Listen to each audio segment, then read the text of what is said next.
Totally Folked by Penny Reid. Narrated by Brinkley and Cielo Camargo. Chapter 1. Look your best. Who said love is blind? Mae West. Jackson. Bad day, Jackson? Not at all. I nodded once at Jeannie Lee, unconcerned that my smile resembled a grimace.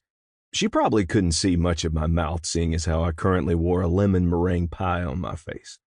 I hadn't taken the time to wipe much of it off, wanting to keep my hands as clean as possible should I have the need to employ them. I figured I'd either wipe it off once I finally made it back to the truck, or just take my shirt off at some point and use it as a towel. But right now, since I was downtown, too many folks milled around. I'd worked hard on changing my reputation. Last thing I needed was stories circulating back to the station and beyond about me running shirtless through downtown. Anyone I should keep an eye out for? Jeannie asked my back as I jogged past and scanned Walnut Street for Devin Lawrence Stokes Jr., or as his mama and everyone else called him, DJ. No, ma'am. Have a nice day. Her chuckle followed me down the sidewalk, and I shook my head, momentarily lifting my eyes to the heavens.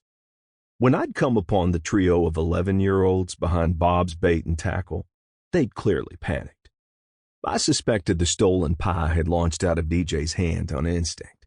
That kid had one hell of a pitching arm and a mighty good aim. I didn't mind the pie to the face, the discomfort temporary, hardly a blip on my radar. As far as embarrassing situations I'd experienced, this may be ranked 1.5 out of 10. My grimace had been inspired by the fact that they'd stolen the pies in the first place. Stolen pies necessitated a third call this month from Daisy Payton, local business owner and community heavyweight, complaining about a group of kids sneaking into her diner's kitchen during business hours to swipe fresh baked pies. This time, they'd made off with 6. Last time, they'd only taken 2.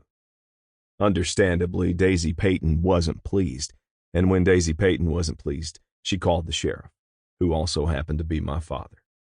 And when my father wanted to make a show of taking action, he called either Deputy Monroe, Deputy Boone, or me.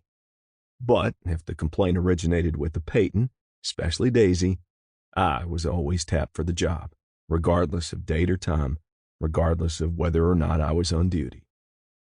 "I've got Jackson on it, Daisy," he'd say, and that always made her feel better. Settled ruffled feathers long enough for the situation to be handled.